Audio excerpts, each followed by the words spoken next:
Hey everyone, welcome back to my channel. If you're into real-life horror stories, creepy campus tales, and those chilling experiences that make you question every shadow, you've come to the right place. Today, I'm sharing the most terrifying chapter of my life, a full, complete story from my freshman year in college that still gives me nightmares. It's long, detailed, and packed with twists, so settle in, turn off the lights, and let's dive deep. If this grips you, hit that like button, subscribe for more scary stories, and comment "Campus Nightmare" below with your own college horror. I'll shout out the best ones in my next video. Your support keeps me going. Buckle up, this is a very long one. Soft, eerie music fades in, building tension. My name is Riley, and this all went down in 2021 when I was an 18-year-old freshman at a small state university in rural Ohio. I won't name the school to keep some privacy, but it was one of those tucked-away campuses in a tiny town, about 20 minutes from my family's farm. Growing up in the Midwest, college was my big escape, dreams of independence, parties, and that full experience. But COVID had other plans. The pandemic turned campus into a ghost town, classes hybrid, events canceled, dorms half empty because most kids stayed home or grabbed apartments. Me. Money was tight. Farm life doesn't pay college rent, so I opted for the dorms, figuring it'd be fun anyway. Little did I know it would become a living nightmare. Chapter 1: Move-In Day Blues. I arrived on a rainy August afternoon, hauling my duffel bag and a box of microwave meals up to Oakwood Hall, a creaky old building from the 70s with thin walls and flickering fluorescents. My room was 214 on the second floor, 2 beds, 2 desks, a shared closet, and a window overlooking the foggy woods. The school had paired me with a roommate named Jordan. We'd texted a bit after they shared our numbers. "Hey, Riley, from Michigan into art and hiking. You." Seemed normal. I replied, "From Ohio, love reading and gaming," excited. Walking in, Jordan was already there, unpacking sketchbooks and a laptop. She was petite, with short black hair and a quiet vibe, nice smile, but eyes that didn't quite meet yours. "Hey, Riley, cool to meet you." We chatted awkwardly. Majors me in English, her in biology, ground rules, lights out by midnight, no eating in bed. She mentioned having a boyfriend in another dorm and might crash there sometimes. "More space for you," she said with a shrug. I laughed it off but noticed her privileged tone, like she was used to getting her way. No biggie, I thought, we're adults. Chapter 2: The COVID Campus. The first week was surreal. Dorms were sparse, maybe 40% occupancy, rooms meant for two, often solo. Masks mandatory, no big gatherings. I'd drive home weekends for family dinners and laundry, leaving Friday afternoons and returning Monday mornings around 6 a.m. for my 8 a.m. lit class. Jordan was mostly absent during the week, heading to her boyfriend's or studying elsewhere. We'd exchange hey and bye, but she was reserved, always locking her desk drawer, which rattled with what sounded like pill bottles. "Meds for allergies," she said once, catching me glance. I nodded, none of my business. Chapter 3: The First Odd Moment. The creepy stuff started subtly. First Friday, I packed my bag, said "see ya Monday," and left. Back at 6 a.m., exhausted from the drive, I dropped my stuff and climbed into my bed, lofted high with a step stool, cozy with my thick foam topper, dozed off quick. 10 minutes in, half asleep, I felt the mattress edge dip like someone leaning on it. Eyes fluttered open, but I froze, waiting. Dip lifted. Rolled over, Jordan in her bed, back turned, breathing steady like sleep. Wind. Imagination. I muttered, too tired to care, and crashed. Chapter 4: The Second Incident. Next weekend, same routine. Monday 6 a.m., room dark, Jordan asleep. Bed doze, moments later dip again, not just the edge, the side sagged like someone sitting, heart jumped.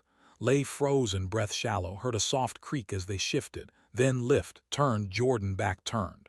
"What the hell?" I whispered. Was she pranking me, sleepwalking? No way, she'd have to climb the stool silently. Brushed it as paranoia from lack of sleep. Chapter 5: Building Unease. Weekdays were normalish. Jordan quiet, often gone. But I noticed things, her drawer always locked now, more pill bottles visible once she said skin condition meds. She'd ask casual questions. Heading home again. What time back? I answered vaguely, but her eyes lingered. Felt watched. Told myself it was COVID isolation messing with my head. Chapter 6. The Touch That Changed Everything. Third Monday, nervous now, walked in quiet. Jordan, asleep, facing wall, climbed up, lay still. 5 minutes, dip, sit. Then a hand on my ankle, cold fingers grazing skin, not squeezing, just holding. Blood froze, didn't move, mind screaming. Felt like hours, probably seconds. Hand lifted, bed rose. Turned, Jordan back turned. Bolted out, heart pounding, to the common lounge. Called my sister. Roommates touching me while I sleep, she urged, reporting. Chapter 7. The Confrontation Attempt. That day, skipped class, confronted Jordan later. Hey, felt like someone was by my bed Mondays. You hear anything? She blinked flat. No, I sleep heavy, must be the old building. Eyes avoided mine, didn't buy it. Messaged Ra, roommate acting weird, can I switch? They investigated. Jordan denied, but offered a solo room due to low occupancy. Police. No proof, just moved me. Chapter 8. The Move and Forgotten Items. Unpacked in new room 105, ground floor near stairs. Relief washed over, but realized I'd left textbooks and a charger in 214.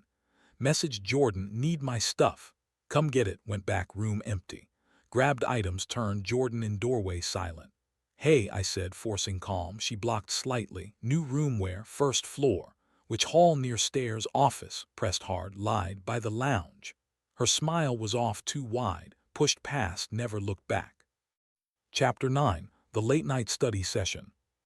Weeks later, settled in, but campus felt off. Late one night, cramming for stats in the isolated science building, 3 stories, old, sterile smell. Laptop dead, so used lab computers. Arrived 10 p.m., campus quiet. Swiped ID, inside cold, chemical odor, janitors done. Lab on second floor empty. Worked, keyboard tapping echoing. Chapter 10. The First Noise. 11:30 p.m., door slammed down hall, not entrance, deeper in. Brushed off air system. Then footsteps, slow, heavy, deliberate, stopped at lab door, held breath. Handle rattled, testing, then shaking hard. Doors auto-locked after hours. Rattling stopped, footsteps faded. Heart raced, student prank. Chapter 11. The Ceiling Crawl. 10 minutes, footsteps again above me. Ceiling panels thin, heard dragging, crawling, stared up, tiles shifted, weight pressing. Slow creak like lowering. Panicked. Yanked flash drive, ran to door. Hallway buzzing lights, sneakers squeaking. Chapter 12. The Stairwell Terror. Stairwell shoved open, down. Looked up, man on landing above.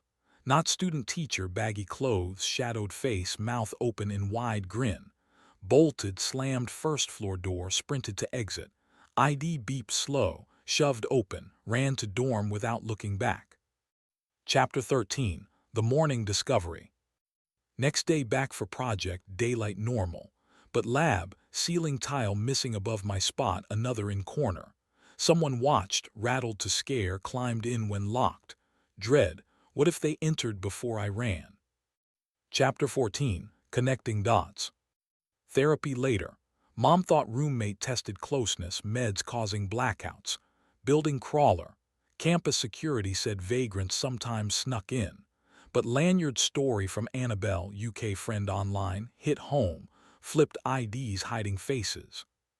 Chapter 15. The Lanyard Incident. Flashback, second week sick, back for geography. Needed bathroom post-lunch, juice overload. Teacher annoyed but let go. Halls empty, class time. Through cafeteria deserted to bathrooms. Back, man at table, old for student. Hey, squealed jumpy. Laughed, sorry. Lanyard on, ID flipped. Assumed teacher. Chapter 16. The Help Request. Need help with work stuff from car. Sure. Walked silent, nervous hands, no chat, to lot bushes hid view. Blue car at end. Closer, shapes in back, men hiding. Froze, door swung, grab on arm. Yanked free, adrenaline ran. Footsteps chased but stopped, glass doors visible. Into cafe, told worker, called parents, police. Chapter 17, The Arrest. Cameras caught, charged attempted kidnapping. Entered via dropped lanyard, flipped ID. Therapy ongoing, skipped weeks. Sharing helps process. Chapter 18, The Full Picture. These incidents connected. Roommates creeps, crawlers watch, kidnappers fake. Campus not safe, COVID emptiness enabled shadows. Chapter 19, The Aftermath Fear. Graduated but nightmares persist. Bed dips, ceiling creaks, grabs. Avoid solo late nights, double-check IDs. Chapter 20, The Warnings. Tell friends, trust gut, report weirdness, verify people. College experience nearly cost me. Music swells. Thanks for sticking through this long tale. If it chilled you, like, subscribe, comment, campus nightmare. Share your story, stay safe.